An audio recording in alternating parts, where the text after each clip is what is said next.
People deluded, I'm back again. Now, Eddie Nketiah could be about to join Nottingham Forest. Gundogan is being linked with a move, or better yet, a return to Manchester City. And speaking of returns, Felix has returned to Chelsea, people. Big up you lot for tuning in. Let's see exactly what is concerning us football fans, where transfer news, rumours, done deals, and the rest of it is concerned, people. If you give me 2 secs, I'll share my screen and we'll get straight into it. Make sure you're subscribing across both channels. Big up to you lot.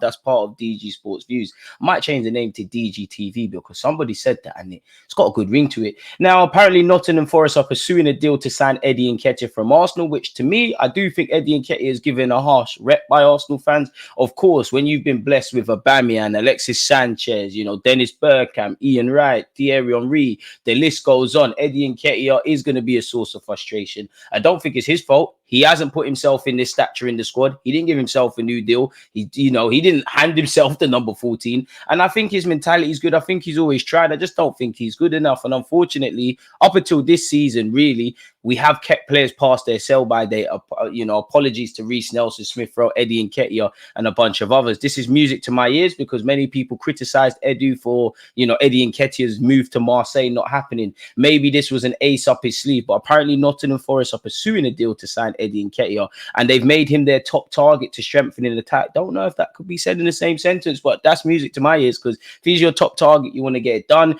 We all know the 25-year-old's move, while he agreed personal terms with Marseille, broke down. Apparently Nottingham Forest's first bid of 25 million, including add-ons, has been rejected, which typically the first bid from clubs is rejected. But you'd imagine, as it says here, dialogues between the two teams are continuing, and apparently simultaneously, as well as Nottingham Forest engaging in conversations about doing a deal with Arsenal, they're also speaking with Eddie Nketiah's reps. He's contracted until 2027. Arsenal are said to want a fee of 30 to 35 million pounds. Crystal Palace having that interest in him, but it hasn't gone any further than that. And today you would have seen that Nottingham Forest were also linked with Feyenoord Santiago Jimenez. They've said Nketiah is a priority. Maybe that's because he's homegrown. Maybe he'll be a bit cheaper. Maybe Feyenoord have priced him out of a move. Maybe Santiago Jimenez is not keen on making a move, with the greatest of respect to Nottingham Forest. Either way, as an Arsenal fan, Eddie Nketiah, you've come through our academy, could be about to make us 30 million odd quid, been in the first team, scored a hat-trick, won an FA Cup, and about to leave and become a Premier League footballer. He might not be what we want to see from a striker, but he's a success story. And I think his mentality is spot on. I think he's resilient. He got released by Chelsea and he's a Premier League footballer now. So wish you all the best with that, Eddie Nketiah, man. Big up yourselves, and hopefully Arsenal can bring some players in, people. Raheem Sterling apparently is seeking clarity on his Chelsea future. Now, he's going to get linked with Arsenal. I personally think, I don't know if the manager at Chelsea is keen on him or not keen on him, but I personally think with the fact that he's on 300k, they brought in Pedro Neto and now Felix and got a bunch of options. I think they're trying to force Raheem Sterling's hand to depart. Where does he go? How does he leave? Is anyone going to pay a transfer fee for the 29-year-old who's on 300k, or is he going to have to go on loan? And if he does go on loan, are they prepared to pay a loan fee, and how much of his wages are they looking to undertake? You would have seen simultaneously when he was left out of the squad to ironically play his former team, Manchester City, Raheem Sterling's camp came out with a statement. So for me, that tells me that it might be to do with the manager and the player, but that is above board. Because again, the manager, obviously they played on Sunday. He could have told Sterling on Saturday evening, maybe even Sunday morning, you're not part of the squad. I personally feel he's told Sterling a long time ago. The club have indirectly tried to force him out and indirectly told them where they stand. I personally think probably on the Thursday, Friday, he was told of such, which is a terrible situation for Chelsea fans because, on the football pitch, they lost to City, but I'm not a Chelsea fan. I actually think that was their best performance I've seen them play in a while. Like, the result doesn't lie. Ultimately, you need to win games, but it doesn't tell all of the truth. Chelsea have definitely won some games where they've been crap. I think they were a lot better against City, so it might be a step in the right direction. Although, obviously, I support Arsenal Football Club. I hope that's not the case. Where Sterling goes, I don't know, man. Unless it's Saudi Arabia. I mean, I'm sure a bunch of clubs would have you. If you get the Raheem Sterling that probably looks like on YouTube, or the one that was winning stuff at City, I don't know with the Raheem Sterling at Chelsea if they're going to go for that. But he wasn't named among the 20 players for the first game of the season, people, and their manager was quite evasive on obviously his future. And where you've got Neto, now João Felix, Madueke, who could be leaving, Cole Palmer, Christopher Nkunku, Mudryk. And by the time this video comes out, Chelsea probably sign a million other players. And apparently Chelsea have a number of players available for sale. Apparently the manager came out and said, Ben Chilwell, it's best you leave. Conor Gallagher could be about to join Atletico Madrid again. And I actually think, apparently Chelsea, to accelerate fire sale, they've got 14 players available. The young Petrovic that they signed for 14 million, he's 24 to be fair, for 14 million last summer, probably can go on loan and stuff. These are, a bit harsh. Trevor Chalobah, it's been made abundantly clear his days at Chelsea are numbered. We went over Ben Chilwell. Bashir Humphreys is about to go to Burnley. Carney Chukwuemeka, his manager came out and said he needs to play games. He's been linked with Crystal Palace.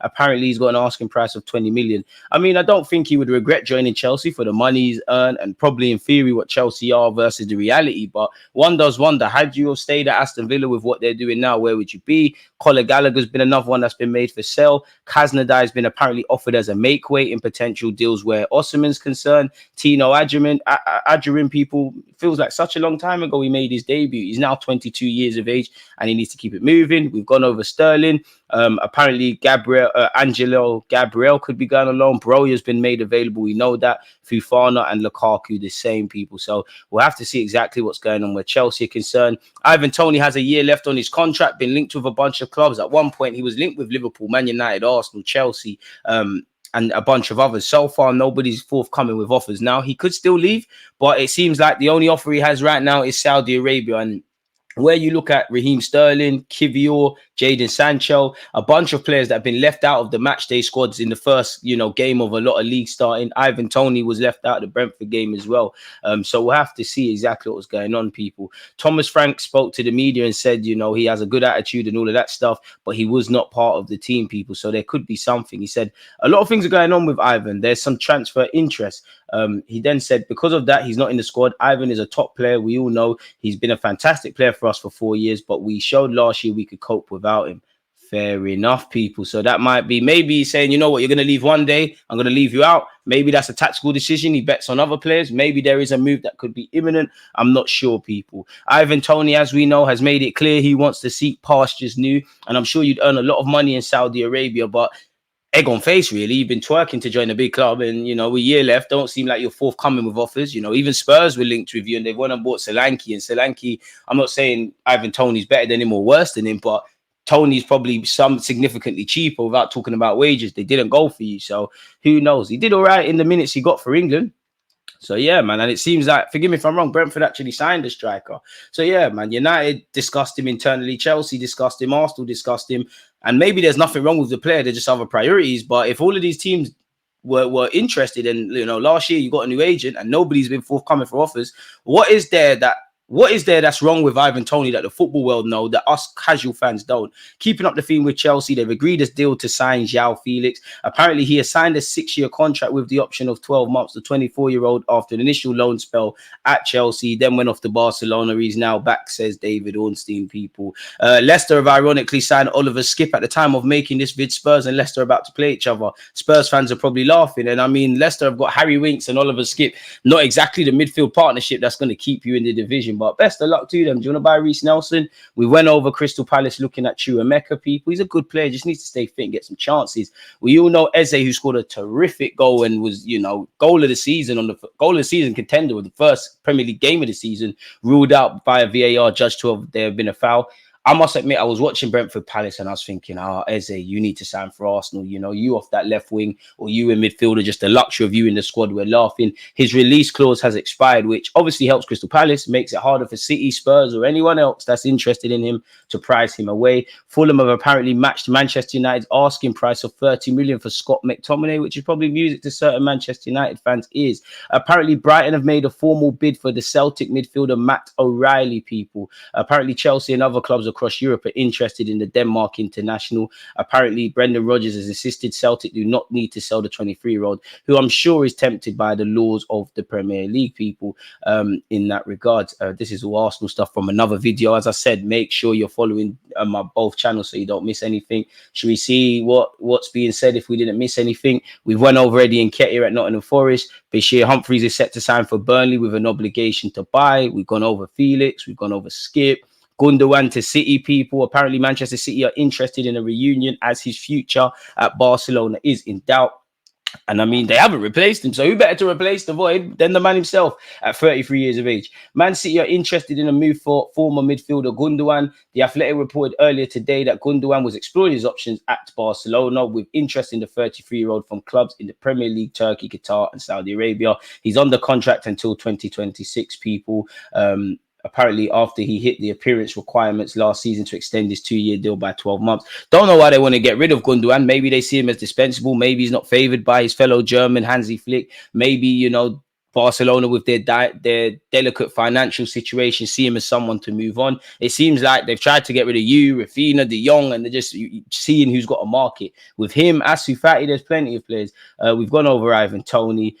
Premier League clubs are exploring Gundogan. I can't see us getting Moreno and Gundogan, and people will say, you know what, to have Thomas Partey, Jorginho and Gundogan, all good players, but on the wrong side of 30 is probably not that. But for me, to have Declan Rice, to have Gundogan in that 8, Declan go play 6, forget that 8 stuff for a year or two with Gundogan.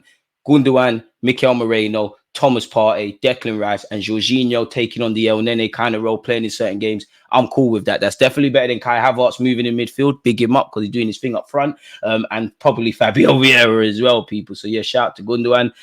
You know, Raheem Sterling's future does look bleak. Santiago Jimenez was linked with Nottingham Forest, but that seems to have changed. Goretzka's been available or made available by Bayern Munich, people. I wonder if anyone would take a chance on the 29-year-old. Former Arsenal man and current Brighton summer recruit Koza Dewberry is set to go on loan in the Championship. For me, that's a thing of they're saying, you know what, go Championship. If you do well, first team next year immediately, accelerating the 19-year-old's development, in my opinion, people. Joe Gomez, another one who was left out of Liverpool's matchday squad. Apparently his future is increasingly uncertain. He was linked with a move away from Liverpool, but I think he's quite versatile. You could argue Liverpool need a centre-half. Does it make sense to let Gomez leave? Apparently, some reports say Slot say he can still earn his spot back. Kwanzaa's probably ahead of him in the pecking order, rightly so, because I think that young centre-back's been doing all right.